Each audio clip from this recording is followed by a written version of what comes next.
안녕하세요. 블랙스톤 H입니다.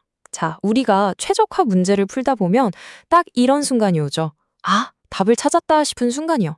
근데 그게 정말 우리가 찾던 산 정상일까요? 아니면 그냥 잠시 쉬어가는 작은 언덕일까요? 오늘은 우리가 찾은 그 해가 진짜 최적의 해라고 확신할 수 있게 해주는 아주 결정적인 증거에 대해 이야기 나눠보겠습니다. 우리가 1개 필요 조건을 만족하는 점, 그러니까 후보점을 정말 힘들게 찾았다고 한번 상상해 보세요. 그럼 이제 모든 게 끝난 걸까요? 이 점이 정말 우리가 그토록 오르려고 했던 산의 정상이라고 딱 잘라 말할 수 있을까요? 맞아요. 안타깝게도 그건 아니죠. 왜냐하면 필요 조건이라는 건 말 그대로 최소한의 자격 요건일 뿐이거든요. 그 점이 최적점이라는 걸 보장해 주진 못해요. 비유하자면 필요 조건은 용의자 명단을 쫙 뽑아보는 것과 같아요. 진짜 범인을 확정하려면 충분 조건이라는 결정적인 증거가 필요한 거죠. 좋습니다. 그럼 이 결정적 증가를 어떻게 찾는지 그 여정을 한번 같이 떠나보시죠. 우선 왜 필요 조건만으로는 부족한지 다시 한번 짚어볼 거고요. 그리고 쿤터커와 에로우 앤토벤이라는 두 가지 아주 강력한 해결책을 차례대로 살펴볼 겁니다. 자, 첫 번째 단계입니다. 우리가 방금 용의자 명단이라고 불렀던 그 필요 조건들. 이 조건들이 왜 단지 시작점일 수밖에 없는지 그 이유를 명확하게 짚고 넘어가 보겠습니다. 이 라그랑지안에서 나온 조건들은 뭐랄까, 거대한 깔때기 같은 역할을 해요. 수많은 가능성들을 쫙 걸러내서 유력한 후보들을 추려내는 거죠. 정말 필수적인 과정이긴 한데 이 깔때기를 통과했다고 해서 모두가 정답은 아니라는 게 문제입니다. 바로 이 점이 핵심적인 문제예요. 용의자는 찾았는데 유죄 판결을 내릴 확실한 증거가 없는 셈이죠.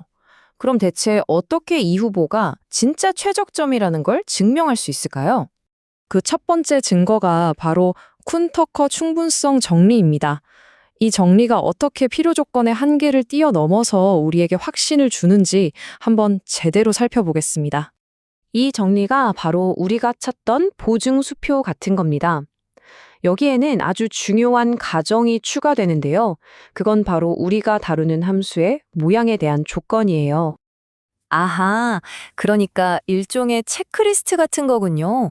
우리가 풀어야 할 문제의 함수들이 이런 특별한 모양을 가지고 있고 또 우리가 찾은 점이 큰 터커 필요 조건을 만족한다면 그게 바로 전역적 극대점이다. 이 말이네요.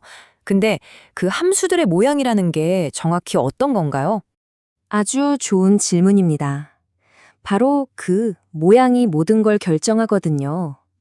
이 충분성 정리의 핵심 개념인 오목성과 유사오목성이 어떻게 다른지 한번 시각적으로 파헤쳐 보죠. 자, 왼쪽을 보세요. 이게 바로 완벽한 언덕 모양의 오목함수입니다. 그리고 오른쪽은 유사오목함수죠. 자세히 보시면 정상 부분이 평평할 수도 있다는 차이점이 보이실 거예요. 유사오목함수는 오목함수보다 조건이 덜 엄격하긴 하지만 어쨌든 다른 곳에 더 높은 봉우리가 없다는 건 보장해줍니다. 그렇군요. 그럼 모든 오목함수는 유사오목함수이기도 하지만 그 반대는 성립하지 않겠네요. 쿤터커 충분성 정리는 목적함수가 아주 반듯한 예쁜 언덕 모양, 즉 오목함수여야만 쓸 수 있다는 거군요. 정확합니다. 그런데 만약 우리 목적 함수가 완벽한 오목 함수가 아니라 정상 부분이 평평할 수도 있는 유사 오목 함수라면 어떨까요? 그럼 쿤터커 정의는 쓸 수 없는데 이대로 포기해야 할까요? 이렇게 더 복잡하지만 그래도 여전히 어느 정도 규칙성이 있는 문제에 사용할 수 있는 또 다른 도구가 있을까요? 네, 있습니다. 바로 에로우 앤토벤 정리입니다.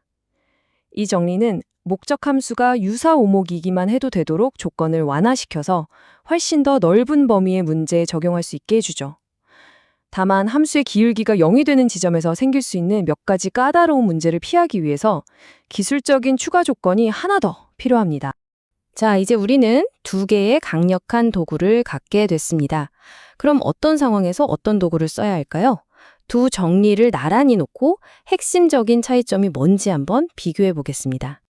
아, 이렇게 표로 보니까 정말 명확하네요. 쿤터커는 가정은 더 까다롭지만 적용하기는 간단하고 에로 엔토베는 더 유연한 대신에 추가적인 확인 작업이 필요하다.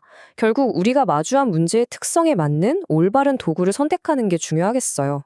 바로 그겁니다. 그래서 핵심 포인트는 우리가 다루는 함수가 어떤 조건을 만족하는지 제대로 아는 것이죠. 그럼 오늘 우리가 발견한 것들을 간단하게 요약해 보겠습니다.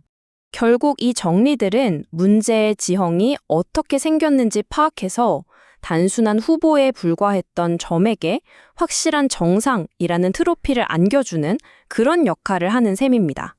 마지막으로 생각해 볼 만한 아주 좋은 질문이네요. 이 정리들은 이론적으로는 정말 완벽하지만 현실 세계는 복잡하잖아요. 우리가 다루는 함수의 정확한 모양을 알 수 없고 추정만 해야 할 때 과연 어떤 일이 벌어질까요? 이 질문을 여러분께 남겨드리면서 오늘 마무리하겠습니다. 함께 해주셔서 감사합니다.